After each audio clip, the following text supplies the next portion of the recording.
Pleinement satisfait de la performance collective et bien sûr des performances individuelles pour ceux qui sont ressortis de ce match.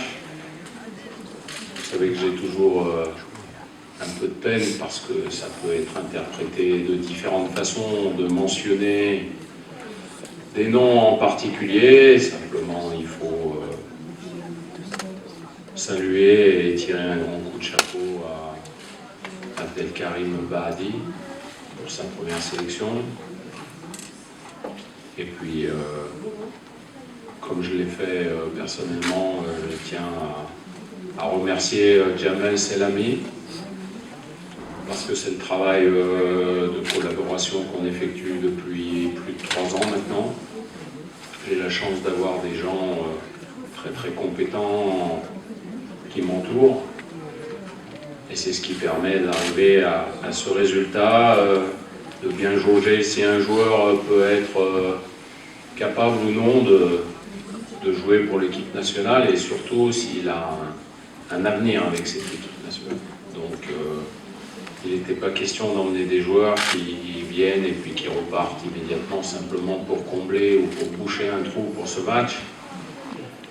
Tous ceux qui sont venus, déjà les joueurs offensifs qui étaient des locaux, sont ceux qui ont gagné le CHAN en 2018, donc c'est pas un hasard. Et puis, concernant les autres prestations individuelles, je ne vais pas les nommer individuellement, mais collectivement, c'était un voyage difficile. J'ai été ravi, même très très content de tout ce que j'ai pu voir, de l'état d'esprit et de la philosophie avec laquelle les joueurs ont réussi à faire ce match. On a eu l'impression que c'est comme si on travaillait ensemble depuis pas mal de temps, alors que pour certains c'était la première fois. Donc c'est toujours honorifique pour un entraîneur d'avoir ce résultat.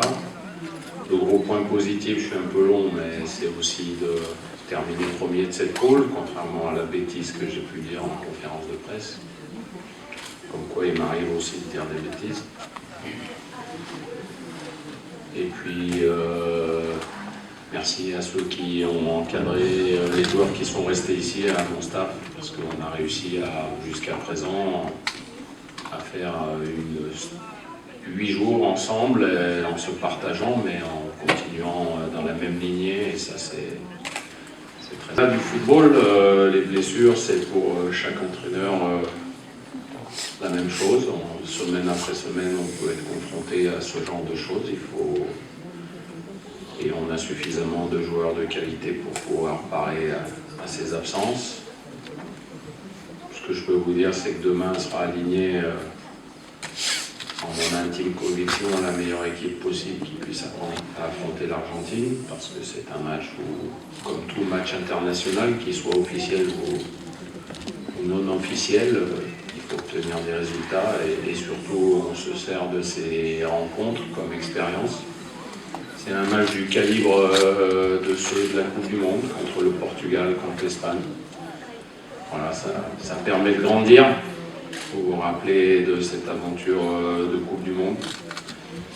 On a fait de très très bonnes choses, mais au final on a été, peut-être par manque d'expérience, par des décisions peut-être contraires, mais le résultat est le plus important, donc on ne s'est pas qualifié pour le deuxième tour, malheureusement, mais voilà, ça permet de grandir. Peut-être que l'absence de Coupe du Monde pendant 20 ans a été préjudiciable. Une nation qui réussit à se qualifier régulièrement pour les Coupes du Monde, forcément, elle a plus d'expérience, elle peut gérer les matchs comme ceux de demain avec un peu différent. Nous, on va y aller avec notre générosité, avec notre talent, mais aussi parfois avec notre foule qui parfois crée des inconvénients. Mais c'est le football, il faut encore qu'on progresse. On a 3 mois pour tout régler, pour faire la meilleure sélection possible. bien sûr que les fins de championnat, les prestations individuelles, la prestation de demain, le match qui a eu lieu vendredi au Malawi servent à un entraîneur, à un staff pour sélectionner ceux qui collectivement seront le plus amènes à emmener le Maroc le plus loin possible dans cette CAN 2019. Une question? Oui, mademoiselle Ferruccio.